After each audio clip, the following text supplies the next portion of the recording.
सकारात्मक बाजू 2026 मध्ये मिथुन राशीच्या लोकांच्या आयुष्यात नवीन कल्पना आणि नवे विचार सतत येत राहतील. तुमची शिकण्याची क्षमता वाढेल आणि नवीन गोष्टी पटकन समजून घेण्याची ताकद मिळेल.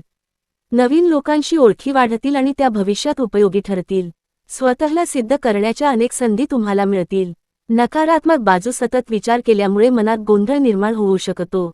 योग्य वेळी निर्णय न घेतल्यामुळे काही महत्त्वाच्या संधी हातातून निसटू शकतात. एकाच वेळी अनेक गोष्टी करायच्या प्रयत्नात तुमची ऊर्जा वाया जाण्याची शक्यता आहे. हे वर्ष वेगवान असले तरी फोकस नसेल तर गोंधळ वाढेल. करिअर आणि व्यवसाय नोकरी करणाऱ्यांसाठी नकारात्मक कामाच्या ठिकाणी सतत बदल होत राहिल्यामुळे तुम्हाला स्थिरता कमी वाटेल. वरिष्ठांकडून तुमच्याकडून जास्त अपेक्षा ठेवल्या जातील, ज्यामुळे ताण वाढू शकतो. एकाग्रता कमी झाल्यास कामात चुका होण्याची शक्यता आहे. निर्णय लांबवल्यास चांगल्या संधी तुमच्या हातून निघून जाऊ शकतात. सकारात्मक नवीन पद, नवीन जबाबदारी किंवा नवीन रोल मिळण्याची शक्यता आहे. तुमच्या बोलण्याच्या आणि समजावून सांगण्याच्या कौशल्यामुळे तुम्ही इतरांपेक्षा पुढे राहाल. मीडिया, शिक्षण, मार्केटिंग, आयटी किंवा कम्युनिकेशन क्षेत्रात प्रगती होऊ शकते. तुमची ओळख आणि नेटवर्किंग मजबूत होईल. 2026 मध्ये स्पष्ट निर्णय घेणं फार महत्त्वाचं ठरेल. व्यवसाय करणाऱ्यांसाठी नकारात्मक भागीदारी व्यवसायात गैरसमज आणि संभ्रम निर्माण होऊ शकतो. सतत प्लॅन बदलण्याची सवय असल्यास व्यवसायात स्थिरता येणार नाही. एकाच वेळी अनेक प्रोजेक्ट्स सुरू केल्यास नुकसान होण्याची शक्यता आहे. सकारात्मक नवीन कल्पनांवर आधारित व्यवसाय यशस्वी होऊ शकतो.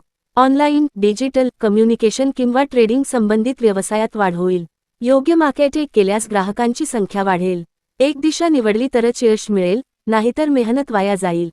आर्थिक स्थिती, फायनान्स नकारात्मक 2026 मध्ये अनावश्यक खर्च वाढण्याची शक्यता आहे. भावनेच्या भरात घेतलेले आर्थिक निर्णय नुकसान देऊ शकतात. उधार दिलेले पैसे परत मिळायला उशीर होऊ शकतो. सकारात्मक नवीन उत्पन्नाचे स्रोत निर्माण होऊ शकतात. फ्रीलान्स, पार्ट टाइम किंवा साइड इन्कम सुरू होण्याची शक्यता आहे. योग्य नियोजन केल्यास बचत करता येईल. पैसे येतील पण नियोजन नसेल तर टिकणार नाहीत. प्रेम, नातेसंबंध आणि विवाह नकारात्मक नात्यात कमिटमेंट घ्यायला भीती वाटू शकते. बोलण्यातून गैरसमज निर्माण होऊ शकतात. दोन पर्यायांमध्ये अडकून मन अस्वस्थ राहू शकते. सकारात्मक स्पष्ट संवाद ठेवल्यास नातं मजबूत होईल. सिंगल लोकांसाठी नवीन आणि अर्थपूर्ण ओळख होऊ शकते. काही मिथुन राशीच्या लोकांसाठी लग्नाचे योग दिसून येतात. मनातलं स्पष्ट बोला, नाहीतर नातं कमकुवत होईल. कुटुंब आणि सामाजिक जीवन नकारात्मक तुमचं मत किंवा निर्णय सतत बदलल्यामुळे कुटुंबातील लोक गोंधळात पडू शकतात. कधी-कधी कुटुंबाला तुमचा दृष्टिकोन समजून घेणं कठीण जाईल. सकारात्मक तुमच्या सल्ल्याला हळूहळू महत्त्व दिलं जाईल. भावंडांशी नातं अधिक जवळचं होईल. सामाजिक वर्तुळ वाढेल आणि नवीन लोकांशी ओळख होईल. शांत आणि स्पष्ट